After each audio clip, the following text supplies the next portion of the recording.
Hello students, welcome on सात्विक गुरुकुल। और आज के हमारे सेशन में हम बात करेंगे जो हमारा टॉपिक है फूड पाइप और ऑस्फेगस। अब ये फूड पाइप और ऑस्फेगस होता क्या है, कैसे वर्क करता है, ठीक है, और कैसा दिखता है, ये सब के बारे में हम पढ़ेंगे आज के सेशन में। तो सबसे पहले स्टार्ट करते हैं कि ऑस्फेगस दिखता कैसा है। तो जैसा कि आप डायग्राम देख सकते हैं, जो ऑस्फेगस है वो कुछ इस तरीके का दिखता है। ये क्या होता है, फूड पाइप होता है। अब ये कहाँ से कहाँ तक होता है इसके बारे में पढ़ते हैं। जैसा कि जो ऑस्फेगस है वो स्टार्ट होता है कहाँ से, नेक रीजन से लेके और अंटिल द चेस्ट, मतलब जो चेस्ट है वहाँ तक ये जाता है। नेक रीजन से लेके और चेस्ट तक ये जाता है। उसके बाद में अब जो ये है इसका वर्क क्या होता है, जैसे कि हमने जो खाना खाया, कल हमने पढ़ा था कि जो टीथ हैं वो खाना चबाने का काम करते हैं, कुछ टीथ जो हैं वो कट करने का काम करते हैं, कुछ बाइट करने का काम करते हैं, ठीक है। लेकिन उसको चबाने के बाद में खाने को क्या करना होता है, स्वेलो भी करना होता है। अब स्वेलो करने के लिए कौन वर्क करता है, फूड पाइप वर्क करता है। तो फूड पाइप के लिए जैसे कि यहाँ पे लिखा है, food passes through food pipe and reaches to stomach.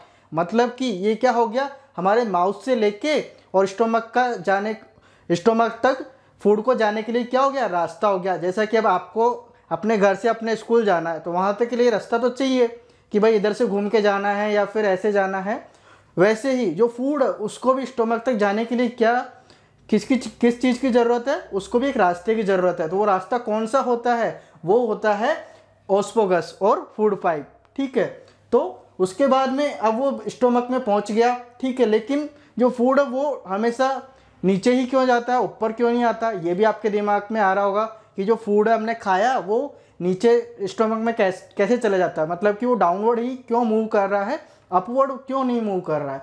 तो उसके लिए भी केस में जैसा कि आप देख सकते हैं कि जो अब ये फूड है ये हमारा क्या हो गया, ऑस्फेगस है। जो यहाँ से लेके यहाँ तक का जो है ये पाइप जैसा कि आपको दिख रहा है, ये क्या होता है, ये ऑस्फेगस होता है। लेकिन इसके अंदर क्या है, यहाँ पे आप देख रहे होंगे कि जो फूड है हमने यहाँ पे ऊपर जो है हमारा माउथ से फूड आया, ऑस्फेगस के अंदर एंटर हुआ। उसके बाद में अब वो ऑस्फेगस से होता होता ये स्टोमक के अंदर आने के लिए यहाँ पे है, ये स्टोमक का एंटर पॉइंट है, ठीक है। तो अब यहाँ पे ये स्टोमक के अंदर आएगा। लेकिन कई बार क्या होता है कि जैसा कि हम कोई खाना खाते हैं वो कई बार डाइजेस्ट नहीं होता है, या फिर जो है वो हमारा जो स्टोमक उसको एक्सेप्ट नहीं करता है। उस केस में क्या होता है कि जो खाना है वो डाउनवर्ड की तरह, जैसा कि अभी तो आप देख रहे होंगे कि ये डाउनवर्ड जो है मूव कर रहा है। लेकिन अगर कभी जो है फूड जो पचता नहीं है या फिर डाइजेस्ट नहीं हो पाया तो वो क्या करता है, वो फिर से अपवर्ड उसको क्या है, मूव करता है। अब अपवर्ड मूव करता है तो उस समय क्या होता है, खाना हमारे मुंह के थ्रू बाहर आ जाता है। उस चीज़ को क्या कहते हैं, उसको हम कहते हैं वॉमिटिंग। लाइक जैसे कि आपको वॉमिटिंग जब आती है तो आपका खाना क्या होता है, खाना ही तो बाहर आता है और कुछ थोड़ी ना बाहर आता है। तो वो क्या होता है, केवल आपका खाना जो है ऑस्फेगस में ही फंस के रह गया। अब ऑस्फेगस क्या है, एक पाइप है। अब जैसे कि पाइप का आप समझ सकते हैं कि अब ये जो मार्कर है मेरा, इसके अंदर मैं इंक डालूंगा, लेकिन अब इंक पे कहीं पे इसमें कहीं पे कुछ ना कुछ फंस गया बीच में, तो उसके बाद में जो इंक है वो नीचे तक जाएगी क्या, नहीं जाएगी। तो वैसे ही जो फूड है, अब ये फूड हमारा ऑस्फेगस पाइप्स के थ्रू आ रहा है, फूड पाइप के थ्रू आ रहा है नीचे। लेकिन यहाँ पे अगर कुछ फंस गया या फिर ये खाना जो है डाइजेस्ट नहीं हुआ इसके बीच में अच्छे से, तो क्या होगा, ये जो है खाना नीचे जाएगा ही नहीं, स्टोमक इसको लेगा ही नहीं, नो एंट्री। जैसे कि आपने देखा होगा डीमार्ट के बाहर लिखा हुआ है कि नो मास्क नो एंट्री, वैसे ही स्टोमक भी क्या करता है, अपना फूड को नो एंट्री कर देता है कि भाई तू डाइजेस्ट नहीं है तो तेरे को एंट्री नहीं है, ठीक है। वैसे ही तो उस केस में क्या होगा, ये खाना वापस ऊपर जाएगा, और वापस ऊपर जाएगा तो क्या होगी, वॉमिटिंग होगी। तो ये वाला पोर्शन जो हमारा है, जैसे कि आपको एलिमेंट्री कैनाल का जो सेकंड जो पॉइंट है फूड पाइप और ऑस्फेगस, वो मैंने समझाया। अब जो है नेक्स्ट चलते हैं, जैसा कि स्टोमक की हम बात कर रहे थे उसके बारे में पढ़ेंगे, ठीक है बच्चों। तो अब हम पढ़ेंगे स्टोमक के बारे में। अब स्टोमक होता क्या है, इसके अंदर कौन कौन से प्रोसेस होती है और क्या क्या इसके अंदर होता है, उस सब के बारे में हम पढ़ेंगे। तो सबसे पहले जैसा कि आप चेक कर रहे होंगे कि जो स्टोमक है वो क्या होता है, एक बैग होता है, लाइक अ बैग की तरह, यू शेप में एक बैग की तरह होता है। जैसा कि आप देखेंगे जो डायग्राम है उसके अंदर ये यू टाइप का जो है एक फ्लैट बैग टाइप का होता है स्ट्रक्चर। उसके अंदर क्या होता है, जो हमारा खाना जो फूड पाइप के थ्रू नीचे आया, जैसे कि अभी मैंने आपको बताया कि जो फूड पाइप है उसके थ्रू खाना कहाँ पे पहुँचता है, स्टोमक के अंदर। अब स्टोमक के अंदर पहुँचेगा तो स्टोमक क्या होता है, बैग होता है यू शेप का, ठीक है। उसके अंदर पहुँच गया, उसके बाद में उसमें आगे क्या प्रोसेस होती हैं इसके बारे में पढ़ेंगे। अब जो बैग है हमारा, जो मतलब कि जो स्टोमक है वो कहाँ पे कनेक्टेड है, सबसे पहले वो कनेक्टेड होता है फूड पाइप से। जो फूड पाइप का एग्जिस्ट पॉइंट है वहाँ से जो है स्टोमक का स्टार्ट होता है। तो वो जो कनेक्टेड हुआ किससे, एक तो फूड पाइप से, और दूसरा जो उसका हिस्सा है वो कहाँ से कनेक्टेड होगा, वो कनेक्टेड होगा स्मॉल इंटेस्टाइन से। स्मॉल इंटेस्टाइन से जो है वो कनेक्टेड होगा। तो हमारा जो स्टोमक है वो दो चीज़ से कनेक्टेड है। पहला जो चीज़ है वो तो क्या है, फूड पाइप। क्यों, फूड पाइप के थ्रू खाना नीचे आ रहा है स्टोमक में, तो एक तो वो जो है फूड पाइप से कनेक्टेड है। दूसरा कहाँ पे कनेक्टेड है, दूसरा जो हिस्सा है उसका वो स्मॉल इंटेस्टाइन के अंदर कनेक्टेड है, ताकि जो स्टोमक से जो फूड डाइजेस्ट हो जाएगा उसके बाद में किस में जाएगा, स्मॉल इंटेस्टाइन के अंदर जाएगा। ठीक है, तो अब जो हमारा जो स्टोमक है उसके अंदर प्रोसेस होती है। अब जैसे खाना उसके अंदर आया तो ऐसा तो है नहीं कि उसके अंदर आया और चला गया, ऐसा तो होगा नहीं। उसके लिए क्या होगा, सबसे पहले उसमें एक प्रोसेस होगी। अब कौन सी प्रोसेस होगी स्टोमक के अंदर, स्टोमक क्या करता है, तीन जो चीज़ हैं, जैसे कि मैंने यहाँ पे लिखा है स्टोमक लाइनिंग जो है वो प्रोड्यूस करती है तीन चीज़ को। अब तीन कौन कौन सी चीज़ वो प्रोड्यूस करती है, फर्स्ट जो है म्यूकस। अब ये म्यूकस क्या होता है इसके बारे में पढ़ेंगे। जो म्यूकस है वो क्या करता है, प्रोटेक्ट करता है जो हम खाना खाए हैं उस खाने से जो भी एसिड बनता है उसको स्टोमक लाइनिंग से, स्टोमक जो लाइनिंग है उनको प्रोटेक्ट करता है। किससे, जो एसिड हमारा बन रहा है खाना खाते समय, ठीक है, उससे वो उसको बचाता है। उसके बाद में दूसरा कौन सा है, हाइड्रोक्लोरिक एसिड। अब हाइड्रोक्लोरिक एसिड क्या होता है, हाइड्रोक्लोरिक जो एसिड है वो जब हम कोई भी खाना खाते हैं तो उसके साथ में क्या होता है, कुछ बैक्टीरिया जो है हमारे फूड के साथ मिक्स होके हमारे स्टोमक में चल जाते हैं। तो वहाँ पे क्या होता है, हाइड्रोक्लोरिक जो एसिड है उन बैक्टीरियाज को किल करने का काम करता है। ठीक है, उसके बाद में जो थर्ड जो पॉइंट है, जैसा कि जो तीसरा चीज़ जो हमारा स्टोमक लाइनिंग कर रहा है प्रोड्यूस, वो कौन सी है, डाइजेस्टिव जूस। अब डाइजेस्टिव जूस का क्या काम होता है, जो डाइजेस्टिव जूस है जो भी हमने फूड खाया है उसको डाइजेस्ट करने के काम आता है, और सिंपल जो है उसको ब्रेक डाउन करता है सिंपल छोटे छोटे सब्सटेंस के अंदर, ताकि वो स्मॉल इंटेस्टाइन से होता हुआ आगे जो है उसका जो प्रोसेस है उसके अंदर वो जा सके। ठीक है बच्चों, तो अब अभी तक जैसा कि आपको समझ में आ गया होगा कि जो फूड पाइप है उसके बाद में जो स्टोमक है उसके बारे में। ठीक है, तो अब जो नेक्स्ट जो पार्ट जैसे कि मैंने बात किया आपको स्मॉल इंटेस्टाइन के अंदर जाता है फूड स्टोमक के बाद में, तो अब स्मॉल इंटेस्टाइन के अंदर क्या होता है उसके बारे में हम पढ़ेंगे। ठीक है बच्चों, तो अब जो हमारा जो नेक्स्ट टॉपिक है जैसा कि आप देख रहे हैं द स्मॉल इंटेस्टाइन, मतलब कि स्मॉल इंटेस्टाइन होता क्या है, उसके अंदर क्या क्या वर्क होता है, कौन कौन सा प्रोसेस उसके अंदर होता है। ठीक है, इसके बारे में हम पढ़ेंगे। तो अब जैसे कि जो स्मॉल इंटेस्टाइन है वो क्या होता है, ये हाईली जो है कोल्ड होता है।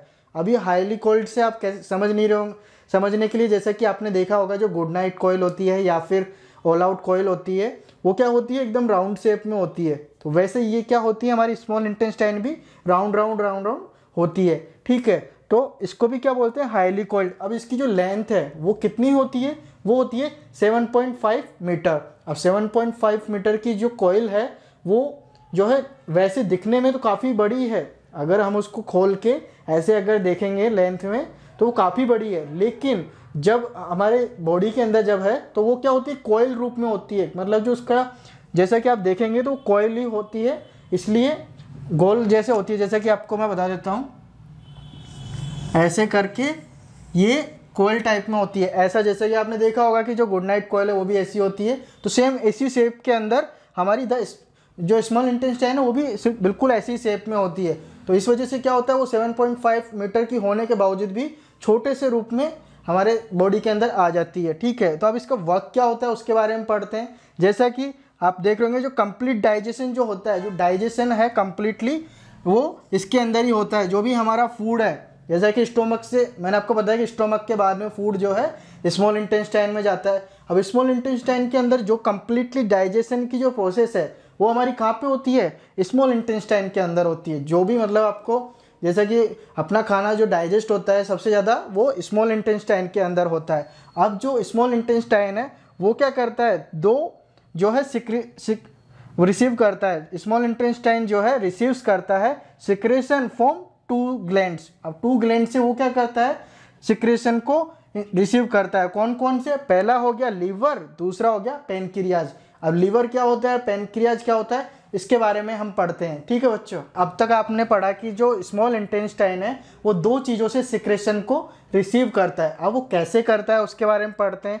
जैसा कि यहाँ पे दो चीज़ है, मतलब पहला है लीवर और दूसरा है पैनक्रियाज। अब पहला जो लीवर है उसके बारे में पढ़ते हैं कि लीवर होता कैसा है, कैसे वर्क करता है, इसके बारे में पढ़ते हैं। तो जो लीवर है वो रेडिश ब्राउन ग्लैंड होता है। ये क्या होता है? रेडिश ब्राउन ग्लैंड होता है और ये सबसे बड़ा जो है ग्लैंड होता है। ठीक है, अब ये सिचुएशन कहाँ पे होता है, मतलब कहाँ पे ये पाया जाता है, ठीक है, उसके बारे में पढ़ते हैं। ये सिचुएशन होता है अपर पार्ट ऑफ द अबडमन के राइट साइड में। जो राइट साइड में अबडमन के है वहाँ पे ये जो है पाया जाता है। ठीक है, अब उसके बाद में जो है तीसरा लाइन, जैसा कि ये क्या करता है? बिले जूस। ये कौन सा जूस जो है सिक्रेट करता है? ये करता है बिले जूस सिक्रेट करता है, जो कि स्टोर होता है गाल ब्लेडर के अंदर। गाल ब्लेडर के अंदर क्या है? स्टोर होता है जो बिले जूस लीवर के थ्रू जो हमें मिलता है, मतलब लीवर जो सिक्रेट करता है बिले जूस, वो कहाँ पे स्टोर होता है? गाल ब्लेडर के अंदर।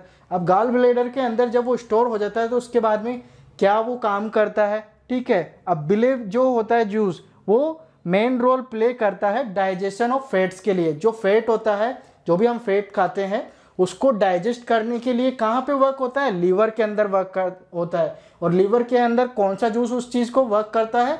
जो मेन जो रोल प्ले होता है वो बिले जूस का होता है। बिले जूस अगर नहीं सिक्रेट होगा लीवर के अंदर तो जो फैट है हमारा वो डाइजेस्ट नहीं होगा। ठीक है, अब इसके बाद में जो नेक्स्ट, जैसा कि मैंने आपको दो चीज़ बताई है, एक तो होता है लीवर और दूसरा होता है पैनक्रियाज।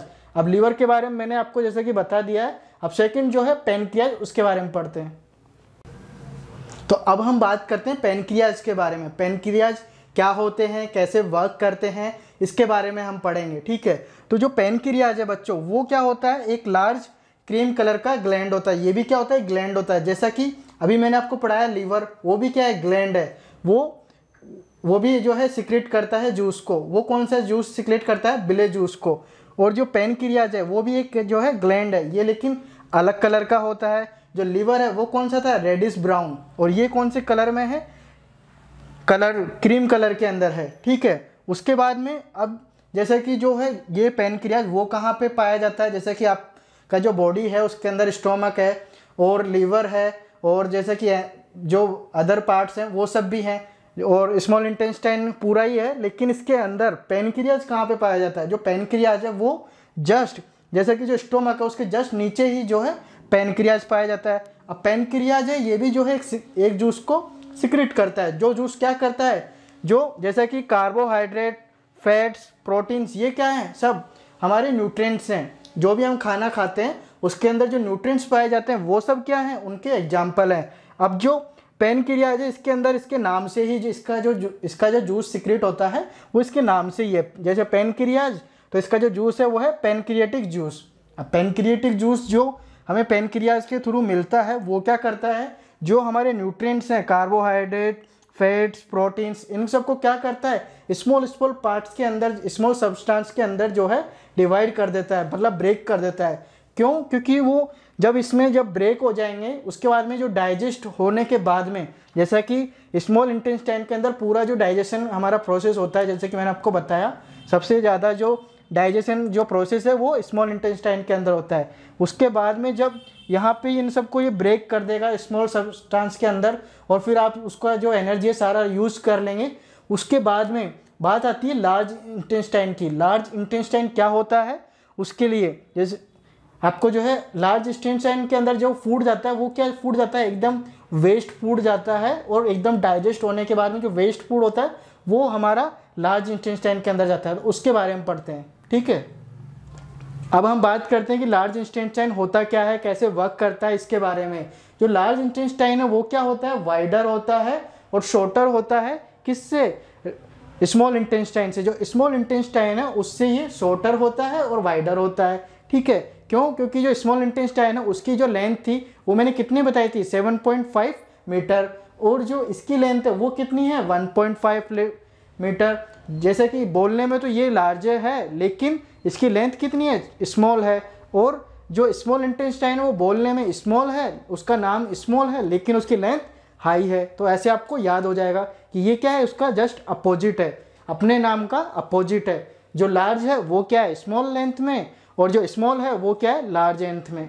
ठीक है, तो ऐसे आप समझ सकते हैं। दूसरा, अब इसका काम क्या होता है, ये क्या वर्क करता है, कैसे इसकी प्रोसेस है, उसके बारे में पढ़ते हैं। इसकी जो प्रोसेस है ये क्या करता है, एब्जॉर्ब करता है वाटर और सम सॉल्ट्स को, कहाँ से, जो अनडाइजेस्ट फूड जो हमारे पास में आ रहा है, स्मॉल इंटेस्टाइन से जो अनडाइजेस्ट फूड जो हमारे पास में आ रहा है उसको क्या करता है, ये उसके अंदर से वाटर और सॉल्ट्स को जो है एब्जॉर्ब करता है, ताकि जो बाकी का जो वेस्ट बचा है उसको क्या करे, रिएक्टम के अंदर। अब जो वेस्ट जो हमारे पास में बचा है उसको क्या करता है, पास कर देता है ये रिएक्टम के अंदर। अब रिएक्टम के अंदर जो है सारा जो वेस्ट है हमारा, फूड कहाँ से स्टार्ट हुआ, सबसे पहले माउथ में क्या, टीथ के अंदर जो है पहले, सबसे पहले हमने खाया टीथ से, उसके बाद में जो हमारा फूड पाइप है उसके थ्रू कहाँ पे आ गया, स्टोमक के अंदर।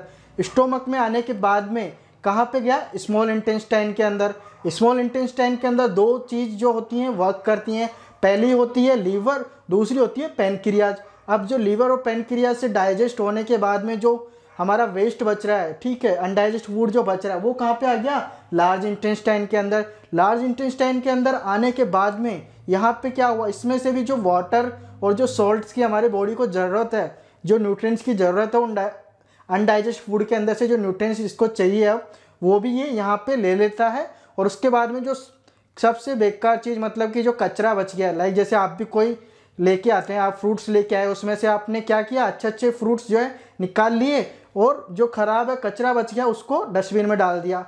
तो ये भी क्या करता है, लार्ज इंटेस्टाइन सारा जो मटेरियल, जो इंपॉर्टेंट मटेरियल है उसको ले लेगा, वाटर और सॉल्ट्स को ले लेगा, और फिर बाद में जो डस्टबिन है, जैसा कि रिएक्टम क्या हो गया, एक तरीके से डस्टबिन हो गया, इसके अंदर सारे वेस्ट कचरा जो है उसको डाल दिया गया, ठीक है।